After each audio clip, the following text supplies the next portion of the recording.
안녕하세요. 저는 멘델이에요. 저는 오스트리아에서 태어나 집이 가난해서 돈 걱정 없이 마음껏 공부를 할 수 있는 수도원의 수도사가 되었답니다. 제가 무슨 일을 했냐고요? 아주 오래전부터 사람들은 자식이 부모를 닮는다는 것은 알고 있었지만 어떻게 그런 현상이 일어나는지 알지 못했어요. 부모의 형질이 자손에게 전해지는 것을 바로 유전이라고 하는데요.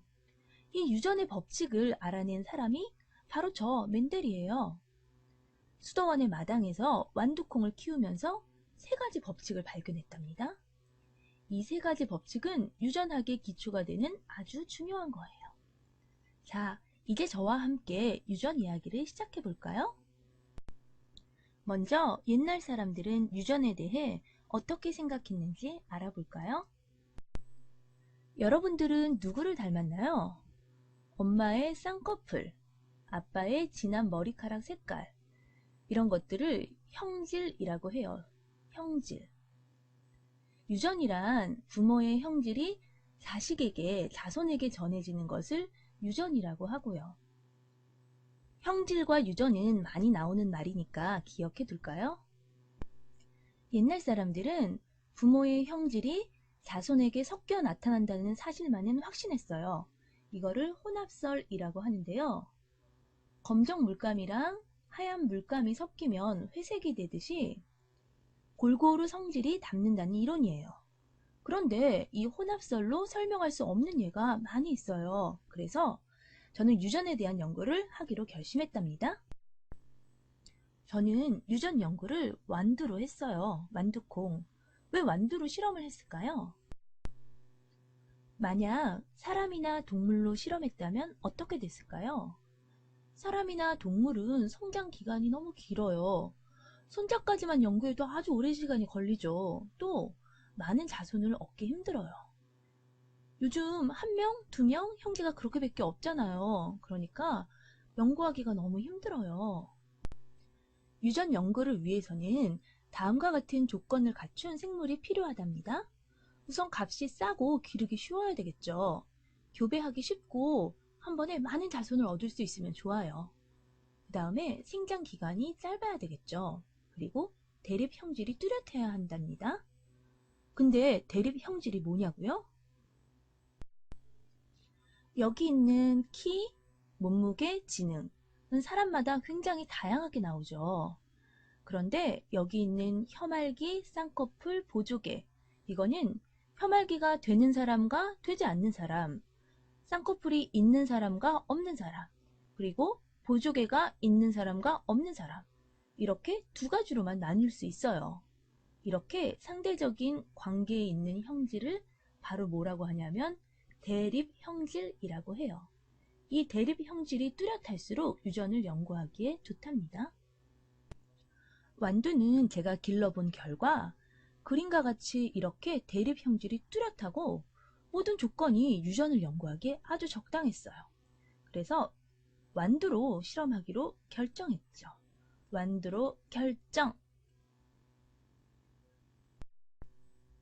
내가 한 유전 실험을 이해하려면 먼저 식물이 어떻게 자손을 남기는지 알아야 해요. 우선 생식이란 뭘까요?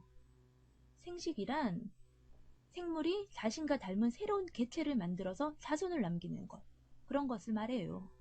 생식과 관련 있는 기관은 그럼 뭘까요? 생식기관. 식물의 생식기관은 무엇일까요? 바로 꽃이에요. 이 그림은 식물의 생식기관인 꽃 그림이에요. 꽃 그림인 거 알겠죠? 여기서 그러면 생식과 관련이 되어 있는 것은 어디일까요? 바로 여기 암술, 여기죠? 수술, 이렇게 두 군데가 생식과 관련되어 있는 기관이에요. 그럼 자손이 만들어지는 과정을 한번 볼까요? 이 수술 끝에 있는 꽃밥에는 꽃가루가 있는데요. 이 꽃가루는 동물의 정자에 해당이 돼요. 여기 붙었네요. 벌에 붙어서 뚜두두두 여기 암술 위쪽에 암술머리에 꽃가루가 달라붙어요. 이 과정을 바로 수분이라고 해요. 꽃가루는 암술 머리에 붙어서 씨방을 뚫고 들어가요. 두두두두 여기 정액 보이죠? 꽃가루에 있는 정액은 난세포와 여기 극핵이랑 만나게 돼요. 그래서 꽃이 지면 이 부분인 밑씨 부분은 바로 뭐가 되냐면 씨가 돼요. 씨가 되고 여기 전체에 해당하는 씨방 부분은 바로 열매가 되는 거죠. 수분 방법에 따라 자가수분과 타가수분이 있는데요. 자기 꽃 안에 꽃가루가 자기 꽃의 암술머리에 붙어서 혼자서 알아서 하는 이런 자가수분은 하나의 꽃의 형질만을 갖게 되죠. 꽃자가 네. 그리고 다른 꽃의 꽃가루가 다른 꽃의 암술머리에 붙는 타가수분은 두 꽃의 형질을 모두 갖게 되는 거예요. 나는 여러 가지 품종의 완두를 2년간이나 길러서 관찰을 한 다음에 다른 꽃가루가 안 들어가게 그림과 같이 이렇게 자가수분을 계속해서 같은 형질의 완두를 골라냈어요. 둥근 완두를 심었을 때 계속해서 둥근 완두만 열리는 것처럼 언제나 같은 형질이 나타나는 것을 순종이라고 불러요. 순수한 혈통이라는 거죠. 이거는 정말로 엄청난 인내심을 필요로 하는 작업이었어요. 이렇게 기른 순종 완두로 실험을 시작하게 됐죠. 이제 저희 첫 번째 법칙인 우열의 법칙을 발견하게 된 실험을 소개해 줄까요? 여러분, 노랑 완두와 초록 완두를 교배하면 어떤 색깔의 완두가 나올까요? 궁금하죠? 그래서 저도 그것을 알기 위해서 노란 완두꽃의 수술을 모두 잘라서 암술만 남겼어요. 암술은 노랑으로 하고요. 초록 완두꽃의 꽃가루를 노랑 완두꽃의 암술머리에 붙여줬어요. 그런 다음에 다른 꽃가루가 못 들어가게 꽁꽁 묶어놨죠. 그랬더니 어떤 색깔의 완두가 나왔을까요? 결과는 언제나 노랑이었어요. 수분 방법을 바꾸어도 결과는 언제나 같았답니다. 노랑 완두의 밑씨에 초록 완두의 꽃가루를 묻히거나 노랑 완두의 꽃가루를 초록 완두의 밑씨에 붙이거나 아무튼 노랑 완두만 나왔어요. 방금 결과를 간단히 그림으로 그린 거예요. 여기서 이 X는 교배를 했다는 기호고요. 어버이는 부모 세대를 말하고 잡종 제1세대는 자손을 말하는 거예요. 아들, 딸이요. 이 실험의 결과는 잡종 1대에서 항상 노랑 완두만 나왔다는 것을 얘기를 하고 있어요.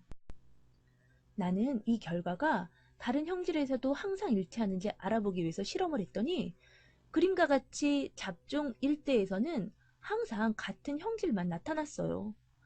아하, 바로 법칙이 발견되는 순간이랍니다. 한 쌍의 대립 유전자가 유전될 때 자손에게 나타나는 형질을 우성이라고 부르기로 하고요. 나타나지 않는 형질을 여기 주름지 완두는 안 나타났죠. 이것을 열성이라고 정리를 하고 한 쌍의 대립 형질이 유전될 때 잡종 제1대에서 우성 형질만 나타나는 현상을 우열의 법칙이라고 부르기로 했답니다. 저와 함께 여태까지 공부를 했는데요. 간단하게 내용을 정리하면서 문제를 풀어볼까요? 첫 번째 문제. 부모의 형질이 자손에게 골고루 섞여 나온다는 이론을 무엇이라고 할까요? 이거는 옛날 사람들이 주장했던 건데 바로 혼합설이라고 하죠. 혼합설은 검정 물감과 하양 물감을 섞으면 회색 물감이 나오듯이 두 가지의 형질이 골고루 섞여서 나온다는 이론입니다. 두 번째 문제, 서로 상대적인 관계에 있는 형질을 뭐라고 할까요? 서로 상대적인 관계에 있는 형질 기억나시나요? 대립 형질이라고 부르죠. 대립 형질은 혀가 말리는 사람과 그렇지 않은 사람, 쌍꺼풀이 있는 사람과 쌍꺼풀이 없는 사람, 이렇게 두 가지로 나뉘는 형질을 얘기했었어요. 세 번째 문제, 꽃의 구조 중에서 생식과 관련된 기관은 두 개, 생각나세요? 꽃의 가운데에 있는 암술이랑 그 다음에 암술 주변을 돌아서 나 있는 수술이 있었죠. 네 번째 문제, 유전 연구에 필요한 생물의 조건 기억나시나요? 첫 번째, 값이 싸고 기르기 쉬워야 됐었고 교배하기 쉽고 많은 자손을 얻을 수 있어야 했었죠. 그리고 생장 기간이 짧아야 하고 대립 형질이 뚜렷해야 했었죠. 순종의 대립 형질끼리 교배했을 때 잡종 제1대에 나타나는 형질을 무엇이라고 하는지 기억하시나요? 잡종 1대에서 나타나는 형질은 바로 우성이라고 부르기로 했죠. 그리고 잡종 1대에서 나타나지 않는 형질을 열성이라고 하기로 했죠. 마지막 문제입니다. 둥근 완두와 주름진 완두를 교배했을 때 잡종 1대에서 둥근 완두만 나왔었죠. 이것을 설명할 수 있는 멘델의 법칙은 무엇이죠? 우성이 제1대에서 나타난다 라는 우열의 법칙이었죠. 우열의 법칙은 멘델의 첫 번째 법칙이죠. 꼭 기억해 두세요. 이번 수업에서는 표현형과 유전자형을 배우겠어요. 유전자가 무엇이냐고요? 유전자? 유전 형질을 결정하는 어떤 물질을 바로 유전자라고 해요. 나는 이 유전자를 입자로 생각했기 때문에 이런 유전의 법칙을 발견할 수 있었답니다. 저는 유전자라는 물질을 이렇게 가정했어요. 꽃가루와 미씨의 유전 형질을 결정하는 물질을 뭐라고 부르기로 했다고요? 유전자라고 부르기로 했어요. 이름을 붙여줬죠. 어떤 한 생물은 한 가지 형질을 나타낼 때 유전자를 한 쌍을 갖는다고 생각했어요. 한 쌍은 몇 개죠? 2개. 2개의 유전자가 하나의 형질을 나타낸다 라는 얘기예요. 그리고 유전자는 어버이에서 자손으로 전달될 때 변하면 안 되겠죠. 변하지 않고 그대로 전달되고, 한 가지 형질을 결정하는 유전자는 유전자가 2개였다고 그랬잖아요. 그 중에서 한 가지로만 표현이 된다라고 했고요. 생식세포는 한 쌍의 유전자 중에서 한 개만 들어있다라고 가정을 했어요. 생식세포는 꽃가루나 미씨를 얘기하는데 그 중에는 둘 중에 하나만 들어있다라고 가정을 했어요. 지금 잘 이해가 되지 않더라도 앞으로 공부를 하면서 유전자라는 얘기가 나오면 조금씩 이해가 될 거예요. 유전자를 매번 길게 쓰려니까 불편하다고요? 완두의 노란색 유전자, 완두의 초록색 유전자. 불편하죠? 그래서 알기 쉽게 하기 위해서 알파벳 기호를 붙여서 사용하기로 했어요. 알파벳 기호는 이렇게 2가지 기준을 세웠어요. 우성 형질의 영어 단어 앞글자를 사용한다. 완두는 노란색과 초록색이 있는데 노란색이 우성이잖아요. 그러니까 노란색을 뜻하는 영어 단어 뭐죠? 옐로우죠. 옐로우의 앞글자 Y를 유전자로 사용하기로 했어요. 두 번째, 우성 형질은 알파벳 대문자로, 열성 형질은 알파벳 소문자로 쓴다 라고 정했어요. 노란색이 우성이니까 노란색은 큰 대문자로, 초록색은 열성이니까 작은 소문자 Y자로 쓰기로 했어요. 그럼 완두의 색깔 형질의 유전자는 한 쌍으로 나타내니까 3가지가 가능하겠죠? 대문자 YY, 대문자 Y, 소문자 Y, 소문자 YY. 대문자는 노란색 유전자가 2개만 들은 거니까 당연히 노란색 완두겠죠. 소문자 Y는 초록색 유전자니까 당연히 초록색 완두겠죠. 그리고 대문자랑 소문자가 같이 들어있을 때는 하나의 형질만이 나타내기로 약속을 했는데 노랑이 우성이니까 노랑이 나타나게 되는 거예요. 이렇게 형질을 알파벳 기호로 나타내는 것을 유전자형이라고 하고, 겉으로 드러난 형질, 즉 노랑, 초록 이런 형질을 표현형이라고 하죠. 우열의 법칙 실험 기억나죠? 여기 순종 노랑과 순종 초록의 완두는 순종 노랑 유전자는 대문자 YY, 순종 초록색 완두 유전자는 소문자 YY로 표시를 하고, 여기서 나온 미씨와 꽃가루의 생식세포는 하나씩만으로 나타내기로 했죠. 그러니까 대문자 하나, 소문자 하나. 얘네 둘이 만나서 잡종 제1대의 노란색 완두가 만들어진 거예요. 그러면 잡종 제1대의 유전자는 어떻게 표시할 수 있을까요? 대문자 Y, 소문자 Y. 유전자형은 이렇게 표현이 되면서 표현형은 노란색이죠. 그리고 이거는 유전자형은 이렇게 표시가 되면서 표현형은 노란색이죠. 색깔은 같아도 유전자형은 다를 수 있어요. 이번 수업에서는 노랑 완두와 초록 완두를 교배하였을 때 항상 노란 완두만 나온다면 도대체 초록 완두의 형질은 어디로 간 건지 한번 알아볼까요? 의문을 해결하기 위해서 나는 어버이인 노랑 완두와 초록 완두에서 나온 잡종 제1대인 노랑 완두를 다시 심었어요. 이번에는 잡종 제1대 완두에서 꽃이 피었을 때 이거를 자가수분을 했답니다.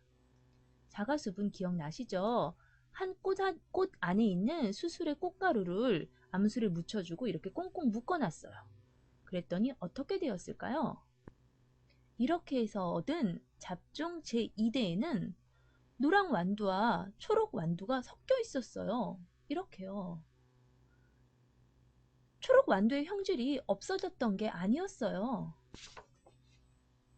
이번에는 잡종 제2대에서 나온 노랑 완두와 초록 완두의 개수를 세어보았어요.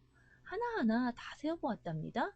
그랬더니 그 비율이 약 3대 1이 나오는 것을 알 수 있었어요. 다른 6가지 형질도 다 실험을 해보았어요. 그랬더니 잡종 1대에서 나타나지 않았던 열성 형질이 잡종 2대에서는 모두 다 나타나고 그 비율이 3대 1이 되는 것을 알 수 있었어요. 결과적으로 초록 완두의 열성 형질은 없어진 것이 아니고 숨어 있었나 봐요. 잡종 2대에서 우성과 열성의 비율이 3대 1로 나타난다는 것을 알아냈는데 이거는 당시로서는 대단한 발견이었죠. 바로 이 발견이 저희 두 번째 법칙과 관련되어 있어요.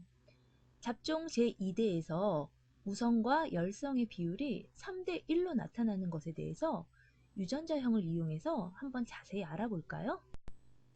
잡종 제1대의 노랑 완두는 어버이의 노랑 완두로부터 대문자 Y의 유전자 1개를 받고 노란 유전자예요. 초록 완두로부터는 소문자 Y의 유전자를 1개씩 받아서 대문자 Y, 소문자 Y의 유전자를 가지게 돼요.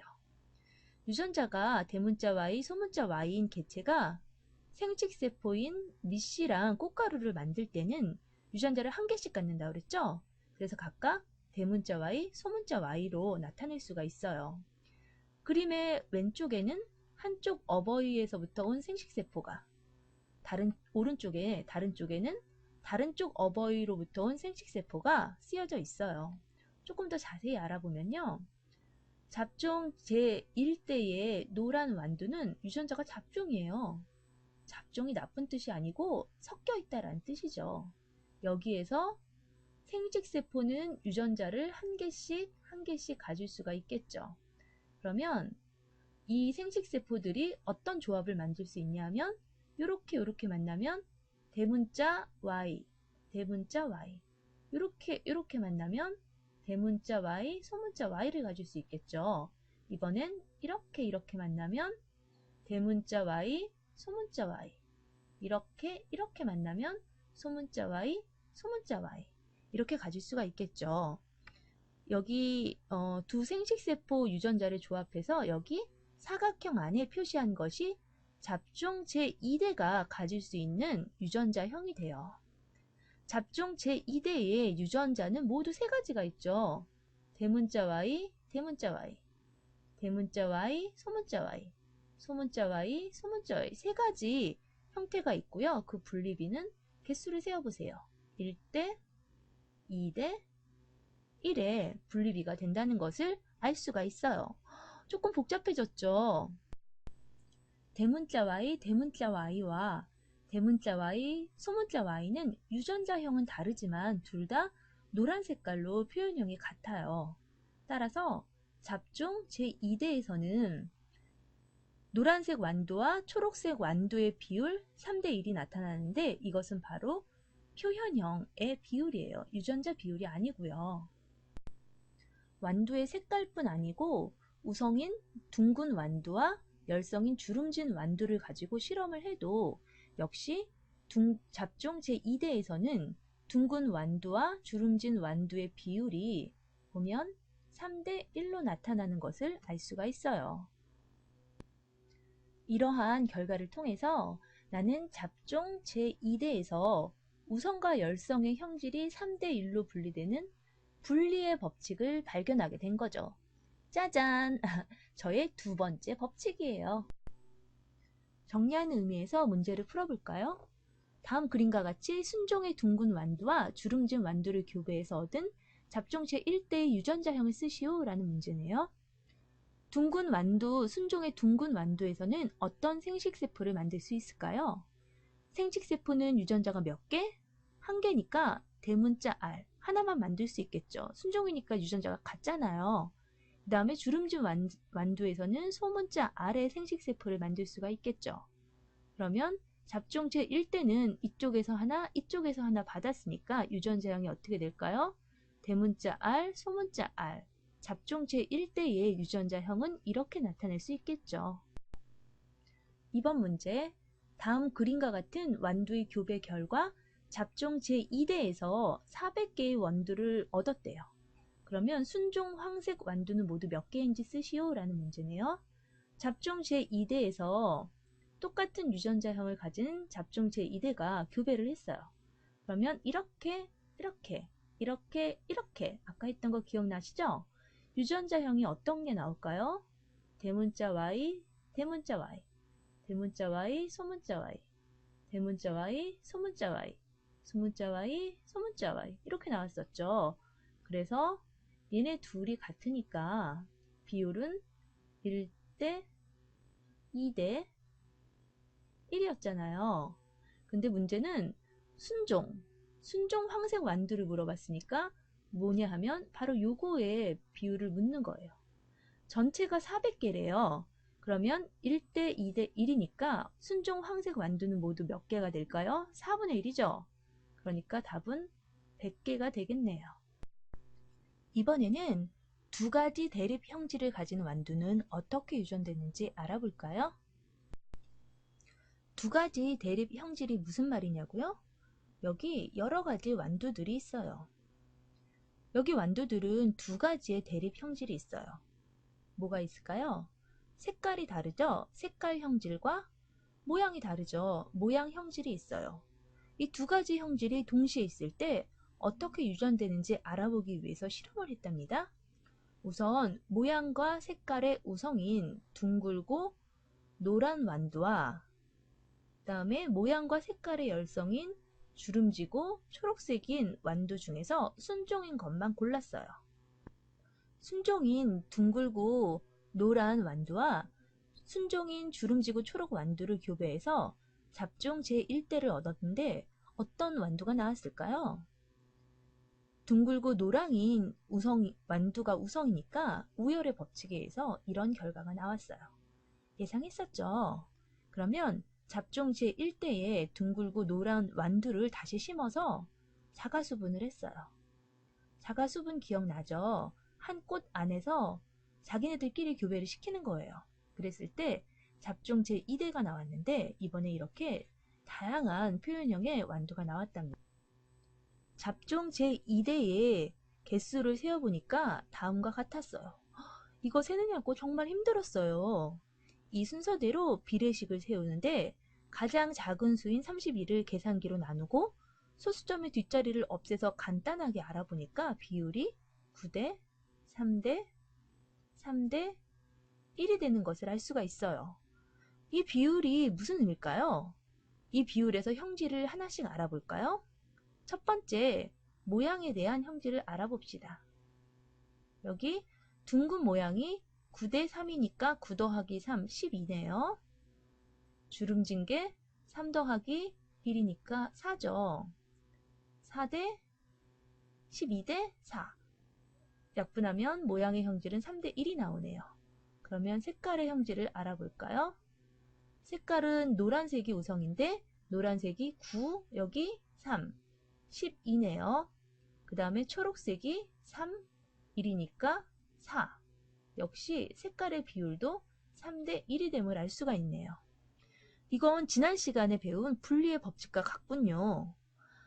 그러니까 두 쌍의 대립 형질이 유전될 때 각각 독립적으로 행동해요. 각각 독립적으로 우열의 법칙과 분리의 법칙에 따라서 유전된다는 것을 알 수 있죠. 그래서 이런 유전 현상을 뭐라고 부르기로 했냐면요. 독립의 법칙이라고 부르기로 했답니다. 저의 세 번째 법칙입니다. 주름진 완두콩은 열성 유전자끼리만 만나야 하니까 언제나 소문자 두 개인 순종이겠죠. 그런데 둥근 완두콩은 유전자가 대문자 R 두 개일 때도 둥글게 나타나고 대문자 R, 소문자 R일 때도 둥글게 나타나죠. 겉으로 봐서는 이게 순종인지 혹은 잡종인지 섞였는지 알 수가 없어요. 이럴 때는 검정교배라는 방법으로 알 수 있답니다. 만일 이 둥근 완두콩이 순종이라면 열성인 순종과 교배를 시켰을 때 생식세포는 한 가지 종류가 나오죠. 그러면 하나씩 받았을 때 잡종 제1대에서는 이런 유전형을 가진 완두콩이 한 종류가 나오는 것을 알 수가 있어요. 만약 이 둥근 완두콩이 잡종이라면 주름진 순종과 교배를 시켰을 때 잡종이니까 두 가지 종류의 유전자가 나오고 여기서는 한 가지 종류의 유전자가 나오니까 이렇게 결합을 하면은 대문자 R, 소문자 R 이렇게 결합을 하면은 소문자 R, 소문자 R인 유전형을 가진 완두가 1대1의 비율로 나오는 것을 알 수가 있습니다. 이렇게 검정교배는 우성으로 표현되는 개체의 유전자형을 알기 위해서 열성 순종의 개체와 교배를 시켰을 때 잡종 제1세대에서 어떤 형질이 나타나는지에 따라서 순종인지를 판단할 수 있답니다. 만일 이 둥근 완두콩이 순종이라면 주름진 완두콩의 순종과 교배시키면 자손의 표현형은 모두 둥근 완두로 나타나겠죠. 만일 둥근 완두콩이 잡종이라면 순종인 주름진 완두 사이에서의 교배에서 나타난 자손은 둥근 완두와 주름진 완두가 1대1의 분리비로 나타날 것입니다. 나는 완두를 대상으로 유전 연구를 끝마친 이후에 다른 식물을 대상으로도 유전 연구를 계속했어요. 어떤 식물은 내가 세운 법칙대로 유전이 잘 되는데 어떤 식물은 전혀 다른 결과가 나오기도 하는 거예요. 나의 풀리지 않는 의문은 후배 과학자인 코렌스에 의해서 해결되었어요. 내가 무척 궁금했던 내용이기 때문에 내가 한 연구는 아니지만 여러분에게 소개하려고 해요. 독일의 과학자인 코렌스는 분꽃이 내가 만든 유전 법칙대로 유전을 하는지 알아보기 위해서 순종의 붉은 분꽃과 하얀 분꽃을 교배했어요. 우열의 법칙대로라면 잡종 제1대에서 하양 또는 붉은색 분꽃이 나와야 하는데 이상하게도 이상한 붉은색과 하얀색의 중간인 분홍색이 나왔어요. 즉 우성의 형질이 무엇인지 알 수가 없었던 거예요. 그래서 이 분홍 분꽃을 다시 여러분 기억나죠? 자가 수분을 시켜줬어요. 어떻게 되나 보려고요. 그랬더니 이번에는 잡종 제2대에서 붉은 분꽃, 분홍 분꽃, 하얀 분꽃의 비율이 1대 2대 1로 나타나는 거예요. 분꽃의 붉은색 유전자와 하얀색 유전자 사이에는 우열관계가 분명하지 않았던 거예요. 그래서 잡종 제1대에서 어버이의 중간 형질을 나타내는 현상이 발견돼서 이것을 중간 유전이라고 부르기로 했어요. 꽃색깔 표현형의 분리비는 비록 멘델의 유전의 법칙에는 어긋나요. 하지만 유전형의 비는 멘델의 유전 법칙에 따르고 있답니다. 그럼 제일로 중요한 사람의 유전도 멘델의 유전 법칙에 따라 유전되는지 알아볼까요? 우선 사람의 유전 형질을 연구하는 데는 이런 여러 가지 어려움이 있답니다. 우선 한 세대가 굉장히 길어요. 오래 살잖아요. 자손의 수도 적고 마음대로 교배시키면 큰일 나요. 그 다음에 유전 형질도 다른 생물보다 굉장히 많고 복잡해요. 그리고 환경에 따라서 많이 변화가 생길 수도 있거든요. 그래서 사람의 유전 형질을 연구할 때는 간접적인 방법을 주로 사용을 하는데요. 이거는 가계도를 이용한 방법이에요. 가계도는 왼쪽에는 세대를 적고 그 다음에 부부는 가로선, 자녀는 세로선으로 표시하며 태어난 순서대로 기록을 해요. 남자는 네모, 여자는 동그라미로 나타내고 이상이 있을 경우에는 이렇게 색깔이 다르게 나타내기도 해요. 가계도는 일반적으로 유전병을 연구할 때 많이 사용되는 방법이지요. 그러나 가계도의 경우도 사람은 한 명, 두 명 막 이렇게 낳기 때문에 자손의 수가 너무 적어서 집단에 대한 통계 조사까지 같이 하는 경우가 많이 있답니다. 또한 쌍생아 연구도 사람의 유전에 이용되는데요. 쌍둥이는 일란성 쌍둥이랑 이란성 쌍둥이가 있는데요. 일란성 쌍둥이는 유전자가 모두 같아서 일란성 쌍둥이의 형질 차이는 바로 환경에 따라서 나는 거예요. 그래서 일란성 쌍둥이의 연구는 유전 연구에 있어서 환경의 영향을 알아보는데 이용된답니다. 사람의 얼굴의 모양, 피부 색깔, 키, 수많은 형질이 부모로부터 자식에게 유전되지만 완두와는 달리 사람은 너무나 다양해서 멘델의 유전 법칙이 잘 성립되지 않습니다. 그러나 사람의 여러 가지 형질 중에서 우열관계가 확실한 형질이 몇 가지 있어요.